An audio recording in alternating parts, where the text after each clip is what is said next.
GMNA uses artificial intelligence for generated speech, visuals, and production. AI-generated content may contain errors. Please verify important information before making decisions or taking action. Good night, Montreal. Transport Canada has placed a minister's observer on the Transportation Safety Board's probe of the freight train derailment that occurred yesterday afternoon in Repentigny, northeast of Montreal.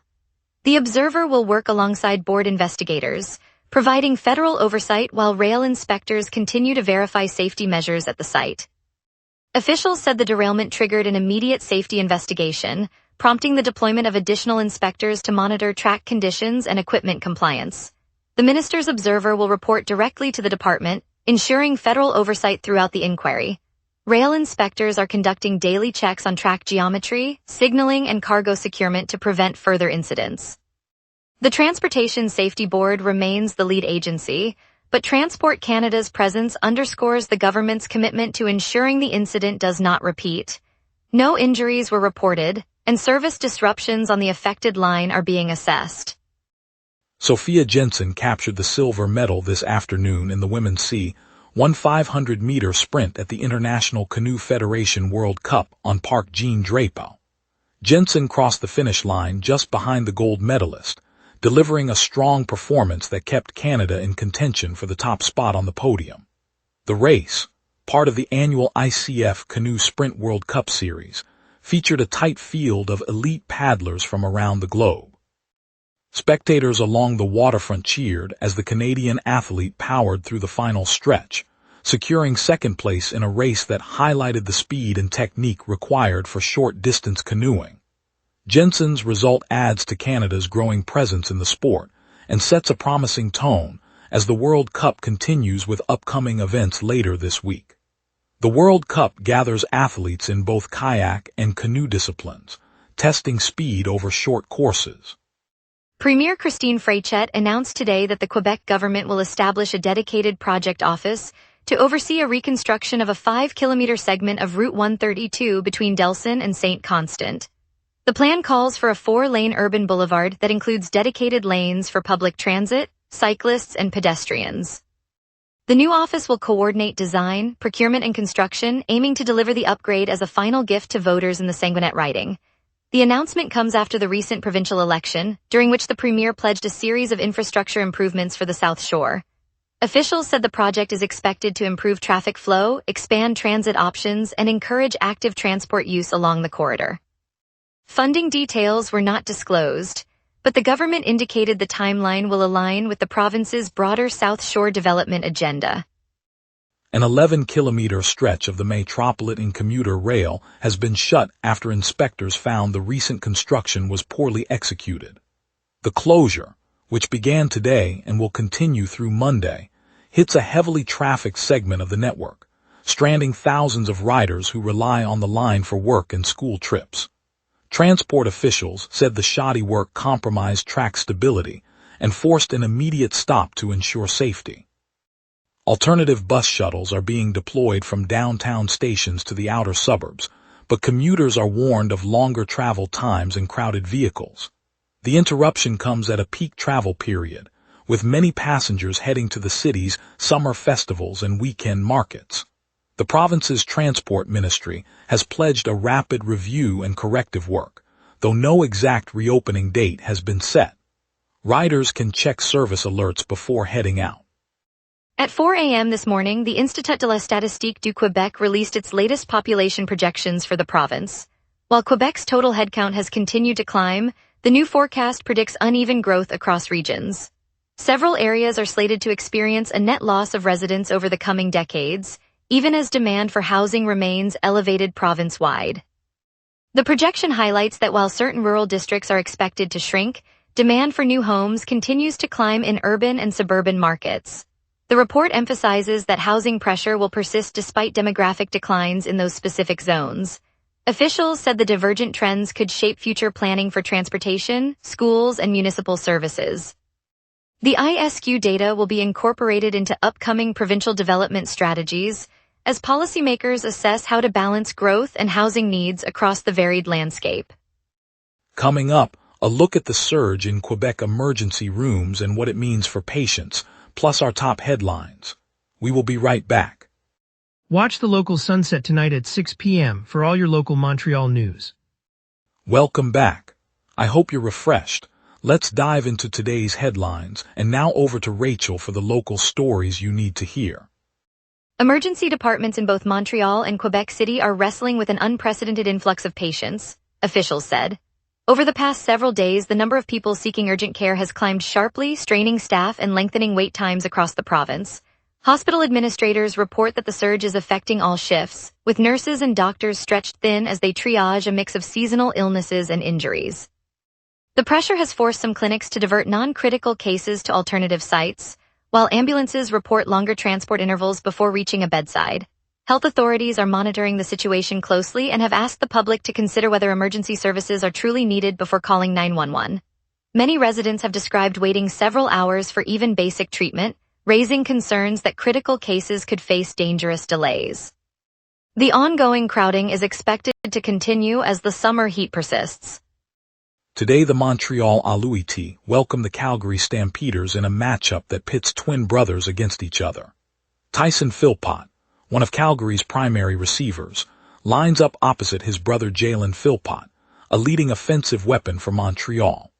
Both brothers have been key contributors all season, with Tyson ranking among the league's top targets and Jalen regularly moving the ball. The brothers have never faced each other on the field, making the game a rare CFL family showdown. Fans can expect excitement as players look to make big plays for their respective teams. The contest starts at 7 o'clock, and local supporters will have the chance to watch the Philpott brothers battle for yardage and touchdowns in front of a crowd. Local diners and sports bars anticipate a lively atmosphere as supporters rally behind the hometown Philpott. It's a storyline that adds a personal touch to the regular season clash. Yesterday, the Réseau Express Métropolitain Consortium was confirmed as a public service under Quebec's labor code, yet the law does not compel its members to maintain essential services during a strike. The ruling means that if workers walk off the job, the rapid transit network that carries thousands of commuters across the island could see full or partial shutdowns without legal penalty. The clarification follows long-standing ambiguity about the consortium's obligations, and it removes any statutory requirement for continuity of service that other public utilities enjoy. For daily riders, the prospect of an abrupt interruption could affect commute times, school drop-offs, and shift changes. Transit officials said they will continue negotiations with unions, but the legal framework now places the decision to keep trains running squarely ultimately in their hands. Yesterday, the city's mayor, Soria Martinez Ferrada, announced she will not move forward with reopening the former Latching Marina. After months of study, the administration concluded that the projected expense of the redevelopment would strain municipal finances. The projected cost, estimated in the high millions, was judged unsustainable given the city's current budget constraints. The decision halts plans that some residents hoped would restore waterfront access and create new leisure space in Latching. City officials said the funds earmarked for the project could be redirected to essential services such as road repairs and transit upgrades. While the marina remains closed, the council will continue to explore lower cost options for improving the riverfront. The mayor's stance reflects a broader municipal effort to keep spending in check as inflation pressures rise. Residents who anticipated new recreational opportunities will have to wait for an alternative plan. The province's e-scooter pilot has been lengthened to run through 2028, despite warnings from the medical community. Quebec officials announced the extension earlier this week, keeping the trial active while they review safety standards. A coalition of doctors cautioned that existing rules fail to shield children from serious injuries, citing rising numbers of accidents involving young riders. The physicians emphasized that helmets and speed limits alone do not address the risk of collisions with pedestrians. The original program was introduced as a temporary measure to test urban mobility options, and authorities say the data collected will inform permanent regulations.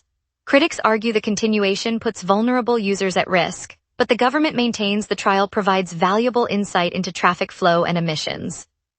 The pilot remains in effect across the province, with enforcement and monitoring continuing as the health experts push for stricter protections.